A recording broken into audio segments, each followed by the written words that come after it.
వేదికమైన పెద్దలందరికీ నా హృదయపూర్వక నమస్కారాలు.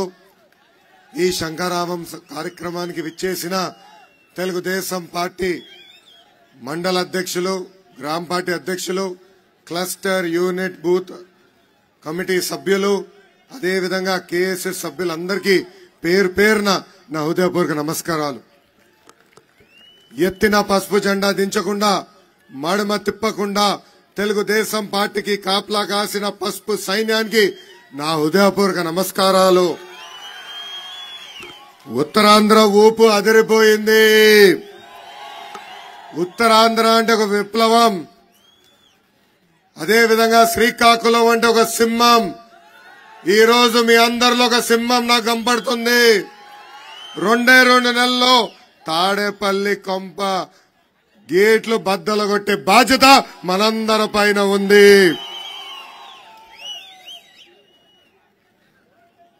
గరిమెల సత్యనారాయణ గారు, సర్దార్ గౌతు లచ్చన్న గారు, ఎర్రం నాయుడు గారు జన్మించిన గొప్ప నేల శ్రీకాకుళం నేల. అరసవెల్లి సూర్య దేవాలయం ఉన్న పుణ్యభూమి ఈ శ్రీకాకుళం భూమి. ఇంత పవిత్రమైన భూమిపై ఈ రోజు నేను మాట్లాడటం నా అదృష్టంగా భావిస్తున్నాను. ఈ రోజు ఈ ప్రభుత్వం చూస్తుంటే మైకి ఇది చాలా దూరంగా ఉంది, ఇంకా చాలా మీటింగ్లు ఉన్నాయి, గొంతు పోయేటట్లుంది.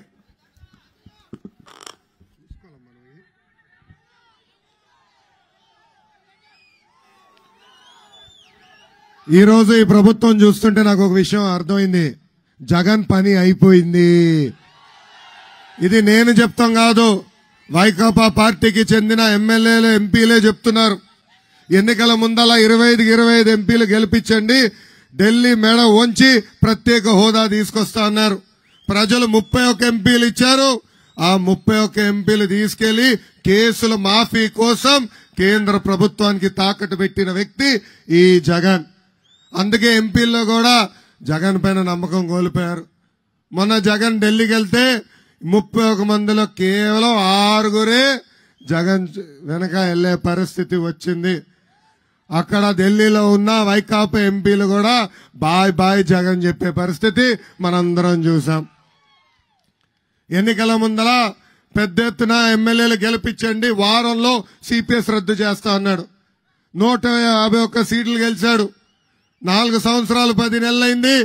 ఆ సిపిఎస్ రద్దు కాదు కదా, ఉద్యోగస్తులు మాయం చేసి జీపీఎస్ తీసుకొచ్చాడు, రివర్స్ ఫిట్మెంట్ తీసుకొస్తాడు. ఇది చూసి ఎమ్మెల్యేలు కూడా బాయ్ బాయ్ జగన్ చెప్పే పరిస్థితి ఈ రోజు మనందరం ఆంధ్ర రాష్ట్రంలో చూస్తున్నాం. జగన్ ఈ రోజు ప్రపంచంలో ఎక్కడ లేని కొత్త పథకం తీసుకొచ్చాడు. ఆ పథకం పేరే ఎమ్మెల్యేల ట్రాన్స్ఫర్. ఏంటది? ఎమ్మెల్యేల ట్రాన్స్ఫర్. ఒకడింటిలో చెత్త తీసుకొచ్చి పక్కనింటోడు ముందర వేస్తే అది బంగారం అవుతుందా? అలాంటిది ముఖ్యమంత్రి గారే, ఈ జగనే ఈ ఎమ్మెల్యే చెత్త, కానీ ఈ నియోజకవర్గంలో కాదు పక్క నియోజకవర్గంలో పెడితే బంగారం అయిపోతాడంట. అంటే చూడండి ఈ రోజు ఎలా ప్రజల్ని మోసం చేస్తున్నాడో ఈ జగన్. ఇక్కడున్న ప్రజలందరూ ఒకటే గుర్తు పెట్టుకోవాలి, ఎప్పుడైతే ఈ ఎమ్మెల్యే ట్రాన్స్ఫర్ కార్యక్రమం ప్రారంభించాడో ఆ రోజే జగన్ ఓటుమి ఒప్పుకున్నాడు.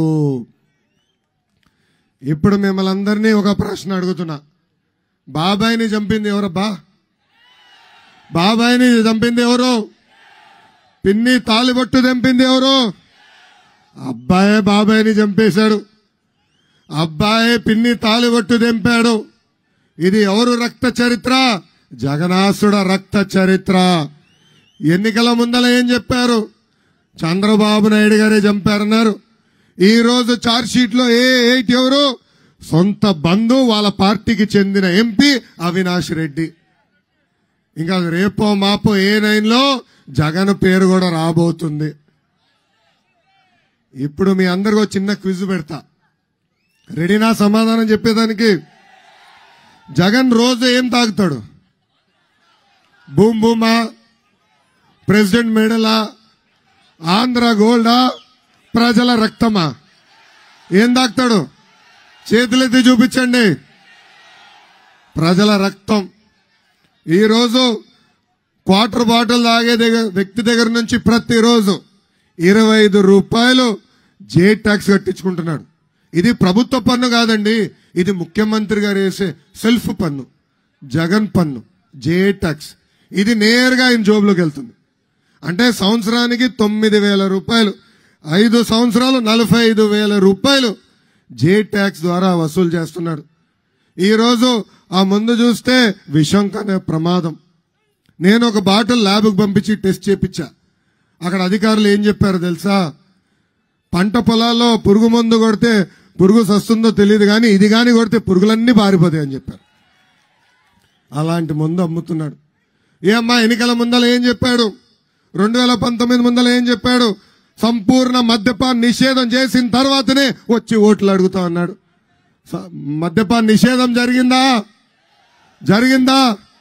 మద్యం తయారు చేసేది ఆయనే, బాటల్లో నింపేది ఆయనే, అమ్మిచ్చేది కూడా ఆయనే. ప్రతి షాప్ కి టార్గెట్ ఇచ్చి వైకాపా నాయకుల ద్వారా ఈ రోజు మద్యం అమ్మిస్తున్నాడు. ఈ జగన్ చూస్తే నాకు ఒక కట్టింగ్ ఫిట్టింగ్ మాస్టర్ గుర్తొస్తాడు. ఏంటది? Cutting fitting master. ఈ జగన్ కి 2 బట్టలు ఉన్నాయమ్మా. మీ కంపెనీ ఒక బటన్, అది బులుగు బటన్. కానీ బల్ల కింద ఒక ఎర్ర బటన్ ఉంటుంది తల్లి. బులుగు బటన్ నొక్కుతాడు తల్లి, 10 రూపాయలు అకౌంట్లో పడుతుంది. అదే క్షణం బల్ల కింద బటన్ నొక్కుతాడు, 100 రూపాయలు ఉష్ పోతుంది. ఎలా పోతుందో కూడా చెప్పాలి కదా. 9 సార్లు కరెంటు ఛార్జీలు పెంచి బాధుడే బాధుడు. ఆర్టీసీ ఛార్జీలు 3 సార్లు పెంచి బాధుడే బాధుడు. ఇంటి పన్ను, చెత్త పన్ను, రేప మాప ఇంట్లో కుక్కుంటే కుక్క పైన కూడా పన్నేస్తాడు ఈ జగన్. వాలంటీర్ వాసు రేప మాప ఇంటికి వస్తాడమ్మా గొట్టం పట్టుకొచ్చి ఇలా ఉఫ్ అని ఊదమంటాడు. ఊదకు తల్లి, ఊదితే అమ్మా ఇంత గాలి పీల్చుతున్నారా అని గాలి పైన కూడా పన్నేస్తాడు ఈ జగన్. గ్యాస్ ధర పెంచాడు, పెట్రోల్ ధర పెంచాడు, డీజిల్ ధర కూడా పెంచి ప్రజల్ని పీడిస్తున్నాడు ఈ జగన్. ఇంకా కట్టింగ్ మాస్టర్ అని చెప్పా కదా, అన్న క్యాంటీన్ కట్, పండగ కానుకల కట్, ప్రమాద బీమా cut, best available school cut, 6 లక్షల వృద్ధులకు రావాల్సిన pension cut, drip irrigation cut, ఇట్లా 100 సంక్షేమ కార్యక్రమాలు కట్ చేసిన ఏకైక ముఖ్యమంత్రి ఆంధ్ర రాష్ట్ర ముఖ్యమంత్రి జగన్. ఇక్కడున్న కార్యకర్తలందరూ కూడా గుర్తుపెట్టుకోవాలి, అసలు ఆంధ్ర రాష్ట్రానికి సంక్షేమమే పరిచయం చేసిన వ్యక్తి విశ్వవిఖ్యాత నట సార్వభౌమ స్వర్గశ్రీ నందమూరి తారక రామారావు గారు. ఆనాడు 2 రూపాయలకి కిలో బియ్యం ఇచ్చారు. అదేవిధంగా మహిళలకి ఆస్తుల్లో సమాన హక్కు కల్పించారు. ఆయన తర్వాత చంద్రబాబు నాయుడు గారు ముఖ్యమంత్రి అయితే ఏకంగా దీపం పథకం ద్వారా ఉచితంగా గ్యాస్ కనెక్షన్లు అందజేశారు. డ్వాక్రా సంఘాలు బాబు గారు ఏర్పాటు చేశారు. మొన్న ముఖ్యమంత్రి అయినప్పుడు చంద్రన బీమా, అన్న క్యాంటీన్, పెళ్లి కానుక, విదేశీ విద్య, ఇట్లా దాదాపు 100 సంక్షేమ కార్యక్రమాలు మన కోసం తీసుకొచ్చారు. ఈ రోజు వాలంటీర్ వాసు ఇంటింటికి వెళ్ళి చెప్తున్నాడు, తెలుగుదేశం పార్టీ అధికారంలోకి వస్తే సంక్షేమ కార్యక్రమాలు రద్దు చేస్తారని.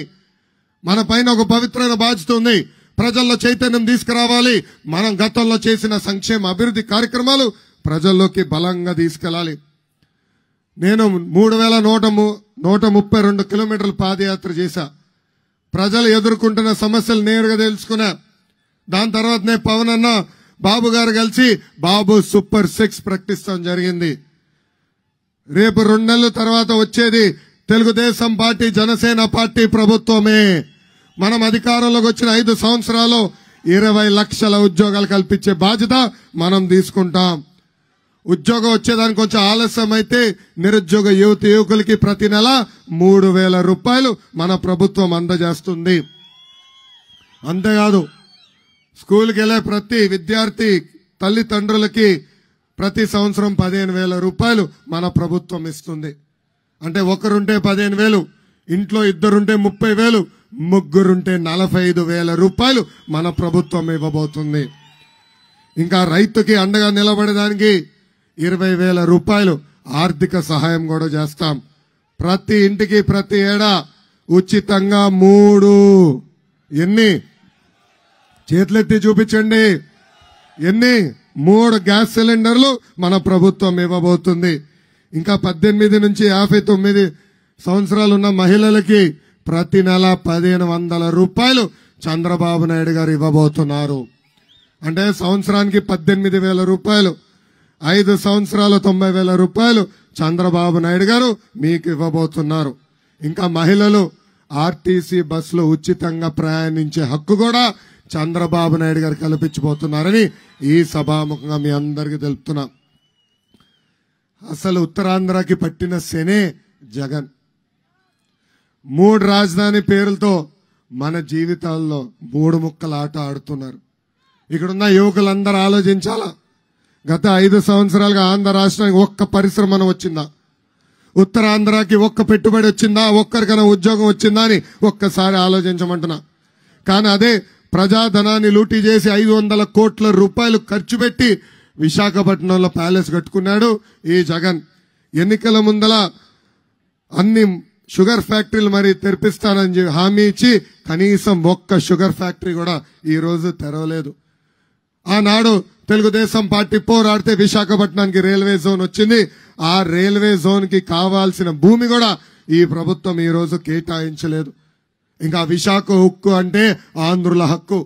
ఆనాడు పెద్దవాళ్ళు పోరాడి ఆంధ్ర రాష్ట్రం కోసం ఉక్కు ఫ్యాక్టరీ తీసుకొచ్చారు. ఇప్పుడు ఏకంగా ఆ ఫ్యాక్టరీ ప్రైవేటీకరణకి సహకరిస్తున్నాడు ఈ జగన్. అక్కడ ఉన్న ఆస్తుల్ని కొట్టేసేదానికి ప్రయత్నిస్తున్నాడు ఈ జగన్. ఉత్తరాంధ్రకు నేను హామీ ఇస్తున్నా, విశాఖ ఉక్కు ప్రైవేటీకరణ చేయనీయం. అవసరమైతే ఆంధ్ర రాష్ట్రమే ఆ ఉక్కు ఫ్యాక్టరీ కొనుగోలు చేస్తుంది. ఇంకా ఉత్తరాంధ్రకి ఈ జగన్ ఒక కొత్త పథకం ఇచ్చాడు. మొత్తం ఉత్తరాంధ్రని ఇద్దరికి అప్పగిచ్చాడు. మొదటి వ్యక్తి పేరు విజయసాయిరెడ్డి, రెండో వ్యక్తి పేరు వైవి సుబ్బారెడ్డి. వీళ్ళిద్దరు పడి ఒక పందికొక్కులాగా ఉత్తరాంధ్రాన్ని తినేస్తున్నారు. ఎప్పుడు లేని విధంగా భూ కబ్జాలు చేస్తున్నారు. ఎవరన్నా పోరాడితే దొంగ కేసులు పెడుతున్నారు. మన కార్యకర్తలు ఎదురు దొరికితే ఏకంగా మన ఇంటిపైకి వచ్చి మన కాంప్లెక్స్ గాని ఇల్లు గాని ఈరోజు ధ్వంసం చేసే పరిస్థితి మనందరం చూస్తున్నాం. అంతెందుకు, రామ్ తీర్థంలో ఏకంగా శ్రీరాముడు తల కూడా నరికేశాడు ఈ జగన్. ఇప్పటికీ దాని వెనకాల ఎవరున్నారో చెప్పలేని పరిస్థితిలో ఈ ప్రభుత్వం ఉంది. ఇంకా శ్రీకాకుళం జిల్లాకి జగన్ పాదయాత్రలో అనేక హామీలు ఇచ్చారు. దాంట్లో ప్రధానంగా పెండింగ్ ప్రాజెక్టులన్నీ పూర్తి చేస్తాడు. ఒక్క ప్రాజెక్ట్ అన్న పూర్తి చేశాడా? ఒక్క ప్రాజెక్ట్ అన్న పూర్తి చేశాడా? లేదు. ఇంకో పక్కన Vamsadhara Thotapalli left right canal పనులు పూర్తి చేస్తా అన్నాడు. నాగావళి కరకట్ట పనులు పూర్తి చేస్తా అన్నాడు. కనీసం పనులన్నా ప్రారంభించాడా అని మిమ్మల్ని అందరినీ ఒక్కసారి ఆలోచించమంటున్నా. నాడు నేడు ఎప్పుడు ఉత్తరాంధ్రాన్ని అభివృద్ధి చేసింది మన పార్టీ, తెలుగుదేశం పార్టీ.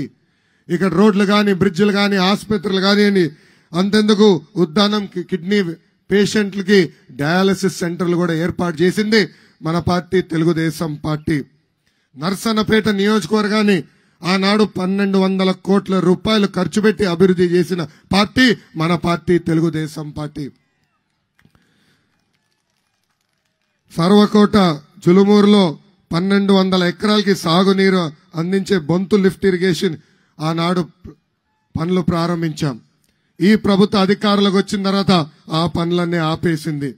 ఇంకో పక్కన సర్వకోట జులుమూరు మండలంలో ఉన్న గ్రామాలన్నిటికీ తాగునీరు అందించడానికి నేను పంచాయతీరాజ్ గ్రామీణాభివృద్ధి శాఖ మంత్రిగా ఉన్నప్పుడు కేంద్ర ప్రభుత్వ నిధులతో పాటు 50 కోట్ల రూపాయలు కేటాయించాం, పనులు ప్రారంభించాం. ఆ పనులు కూడా పూర్తి చేయలేని దద్దమ్మ ప్రభుత్వం ఈ జగన్ ప్రభుత్వం. ఇంకో పక్కన హాస్పిటల్ నిర్మించాం. శ్రీముఖి లింగేశ్వర ఆలయం అభివృద్ధి కూడా మన ప్రభుత్వం చేసింది. సీసీ రోడ్లు, బీటీ రోడ్లు కూడా ఆనాడు పెద్ద ఎత్తున చేశాం. కానీ 2019లో ఏం జరిగింది? ఒక్క అవకాశం అని చెప్పారని, అందరికి ముద్దులు పెట్టారని వైకాపా ప్రభుత్వాన్ని గెలిపించాం. ఇక్కడ భారీ మెజారిటీతో ధర్మాన కిషన్ దాస్ గారిని గెలిపించారు. కానీ నేను అడుగుతున్నా, ఆయన నియోజకవర్గానికి ఒక్క అభివృద్ధి కార్యక్రమం చేశారా? ఒక్క అభివృద్ధి కార్యక్రమం చేశారా?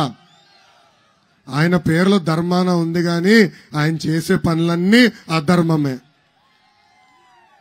అంగన్వాడీ పోస్టులు, షిఫ్ట్ ఆపరేటర్ పోస్టులు కూడా అడ్డగోలుగా అమ్ముకుంటున్నారు.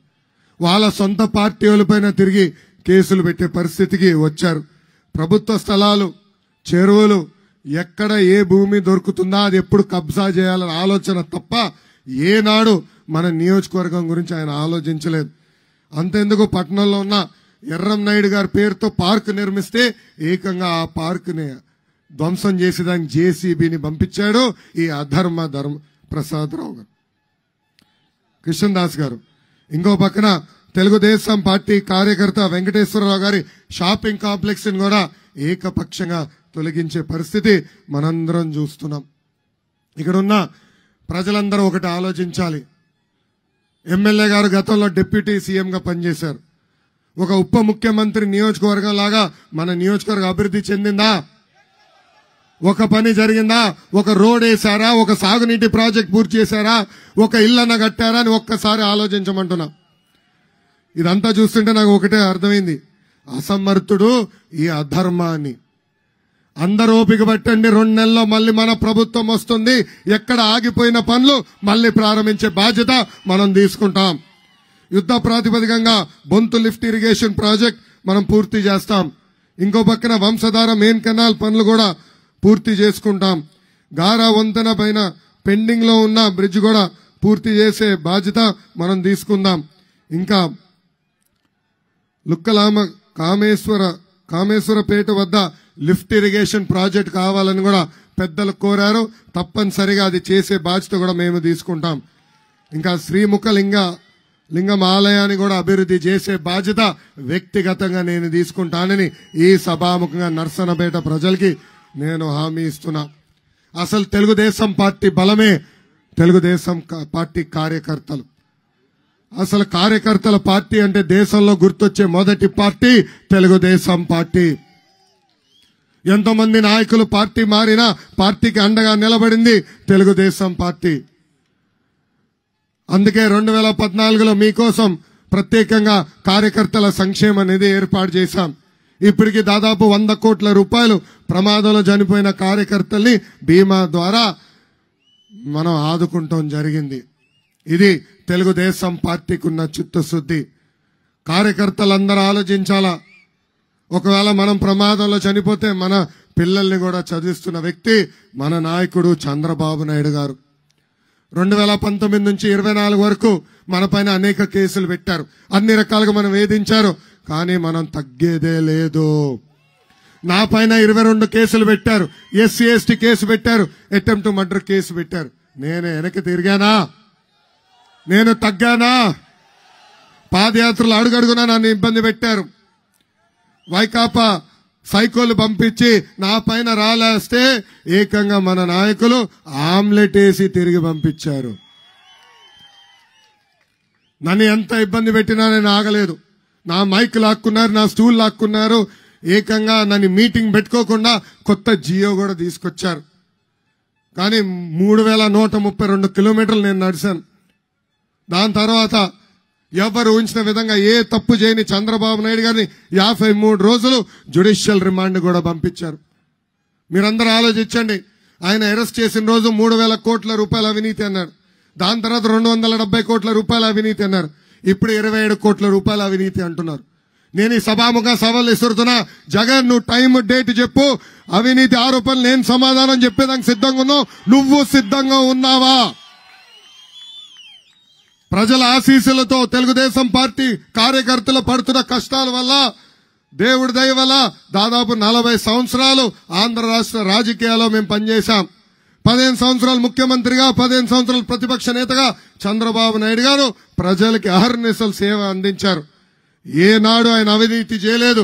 నిప్పులాగా బతికిన వ్యక్తి. రాబోయే రోజుల్లో ప్రతిదీ వడ్డీతో సహా చెల్లిస్తానని జగన్ కూడా నేను హెచ్చరిక జారీ చేస్తున్నా. వైకాపా నాయకులు కూడా తెలుపుతున్నా, పెద్దలు కోరినట్టు మీ అందరి పేర్లు నా బుక్ లో రాసుకుంటా. ఏ వైకాపా నాయకులు, ఏ ప్రభుత్వ అధికారులు చట్టాన్ని ఉల్లంఘించి మన ఇబ్బంది పెట్టారో వాళ్ళందరి పేర్లు నా పుస్తకంలో ఉంది. ఈ పుస్తకం నేను ఎందుకు రాశానంటే, కొంతమంది అధికారులు మన ప్రభుత్వం ఏర్పడిన తర్వాత వేరే వాళ్ళ ద్వారా రికమెండేషన్ చేసుకుని పోస్టింగ్లకు వస్తారు. వాళ్ళ పేర్లు నేను మర్చిపోకూడదు కనుకనే పుస్తకంలో రాసి పెట్టుకున్నా. తప్పనిసరిగా జ్యుడిషియల్ ఎంక్వైరీ చేస్తాం. ప్రతిదీ వడ్డీతో సహా చెల్లించే బాధ్యత వ్యక్తిగతంగా నేను తీసుకుంటానని ఈ సభాముఖంగా కార్యకర్తలందరికీ నేను హామీ ఇస్తున్నా. అన్న ఎన్టీఆర్ మన దేవుడు, చంద్రబాబు గారు మన రాముడు, కానీ వైకాపా నాయకులకి మీ లోకేష్ మూర్ఖుడు. ప్రతిదీ వడ్డీతో కాదు కదా, చక్కెర వడ్డీతో చెల్లించే బాధ్యత నేను తీసుకుంటానని మళ్ళీ నేను మీ అందరికీ హామీ ఇస్తున్నా. ఈరోజు ఈ శంకరావం కార్యక్రమం ద్వారా మిమ్మల్ని అందరినీ నేను కోరుతున్నా, ఏదైతే బాబు సూపర్ 6 కార్యక్రమం మనం చేపట్టాలనుకుంటున్నామో మీ అందరికి ఒక కిట్ ఇస్తాం. ఆ కిట్ లో క్యాలెండర్లు ఉంటాయి, క్యాప్ ఉంటుంది, ఇట్లా సైకిల్ బ్యాడ్జ్ ఉంటుంది, చిన్న కార్డు కూడా ఇస్తాం. ఆ కిట్ తీసుకుని ప్రతి గడపకి మన బాబు సూపర్ 6 మేనిఫెస్టో తీసుకెళ్లాల్సిన బాధ్యత మీ అందరి పైన ఉంది. చేస్తారా? రెడీనా? ఈ కార్యక్రమానికి రెడీనా? ఇట్లా 25 క్యాలెండర్లు, ఒక పక్కన క్యాలెండరు, ఇంకో పక్కన మన ఇచ్చే హామీలు, ఇట్లా 25 కిట్ చేస్తున్నాం. ఇట్లా 10 మీకు ఇస్తాం, అంటే 250. ఇది ప్రతి గడపకి తీసుకెళ్లాల్సిన బాధ్యత మీ అందరిపైన ఉంది.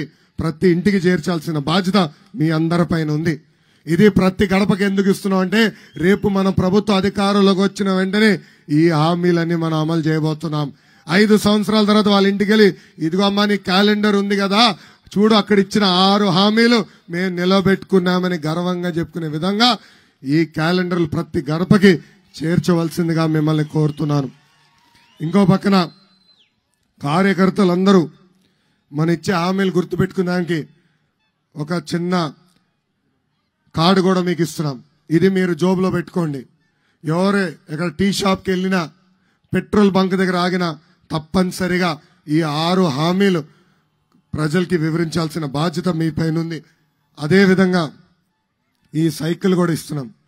మనందరం గర్వంగా మన గుండె పైన పిన్ను పెట్టుకుని ఈ సైకిల్తో పాటు ప్రతి గడపకి వెళ్ళాలని ఈ సభాముఖంగా నేను మిమ్మల్ని అందరినీ కోరుతున్నా. గతంలో మనం బాదుడు కార్యక్రమం చేశాం. ఇదేమి కర్మ మన రాష్ట్రానికి కార్యక్రమం చేశాం. దాని తర్వాత బాబు షూరిటీ భవిష్యత్తు గ్యారంటీ కార్యక్రమం కూడా చేశాం. ఇప్పుడు ఎన్నికలకి కరెక్ట్ గా 60 రోజులు ఉంది. ఈ 60 రోజుల్లో బాబు సూపర్ 6 హామీలు ప్రతి గడపకి తీసుకెళ్లాల్సిన బాధ్యత మనందరి పైన ఉంది. పెద్దలు అన్నట్టు ఎవరు పని చేశారో ఎవరు పని చేయలేదో మీరు ఫోన్లు పట్టుకుని తిరుగుతున్నారు. టెలిగ్రామ్ బాట్ ఉంది, ఆ బాట్ ద్వారా నాకు మొత్తం తెలిసిపోతుంది. ఎవరు బూత్లో బిఎస్బీజీ జరిగింది, ఎవరు బూత్లో అసలు పనులు ప్రారంభించలేదు, ఎవరు బూత్లో ఎక్కువ చేశారు కూడా నేను ఎక్కడున్నా కంప్యూటర్ ద్వారా తెలుసుకునే పరిస్థితి. రేపు 2 నెలల తర్వాత తెలుగుదేశం జనసేన పార్టీ ఏర్పడిన వెంటనే ఆ డేటా చూసే నామినేటెడ్ పోస్టులు కూడా ఇస్తానని ఈ సభాముఖంగా కార్యకర్తలందరికీ హామీ ఇస్తున్నాం. ఎస్, నేను సీనియర్ని గౌరవిస్తా, ఫ్రెషర్ని గౌరవిస్తా, జూనియర్ని గౌరవిస్తా, కానీ పనిచేసే వాళ్ళని ప్రోత్సహిస్తా. ఎవరు బూత్లో అయితే ఎక్కువ మెజారిటీ చూపిస్తారో వాళ్ళకే నేను పెద్ద పీట వేస్తానని ఈ సభాముఖంగా నేను హామీ ఇస్తున్నా. నా చుట్టూ తిరుగుతాం కాదు, పార్టీ ఆఫీస్ చుట్టూ తిరుగుతాం కాదు, ప్రజల్లో ఉండండి, ప్రజల్లో చైతన్యం తీసుకురండి. మీ బూత్ లో ఎక్కువ మెజారిటీ తీసుకురావాల్సిందిగా ఇక్కడున్న క్లస్టర్, యూనిట్, బూత్, గ్రామ, మండల పార్టీ అధ్యక్షుల్ని ఈ సభాముఖంగా నేను మిమ్మల్ని అందరినీ కోరుతున్నా. మనందరం చూసాం, చంద్రబాబు నాయుడు గారిని అరెస్ట్ చేసిన వెంటనే పవన్ అన్న పెద్ద ఎత్తున ఆనాడు స్పందించారు. ప్రత్యేక విమానంలో ఆంధ్ర రాష్ట్రానికి రావాలంటే ఏకంగా ఆపేసింది ప్రభుత్వం, పర్మిషనే క్యాన్సిల్ చేసింది. దాని తర్వాత రోడ్ మార్గంలో వచ్చేదానికి ప్రయత్నిస్తే బార్డర్లో ఆపేసింది ప్రభుత్వం. అందుకే ఆనాడు పవన్ అన్న కూడా నిర్ణయించాడు, ఈ సైకోని ఆంధ్ర రాష్ట్రాన్ని తరిమి కొట్టాలని. ఆనాడే పవన్ గారు కూడా చాలా స్పష్టంగా చెప్పారు, hello AP, bye bye YCP అని. ఇప్పుడు ఆ బాధ్యత మనందరం భుజస్కంధాల పైన మోయాలి.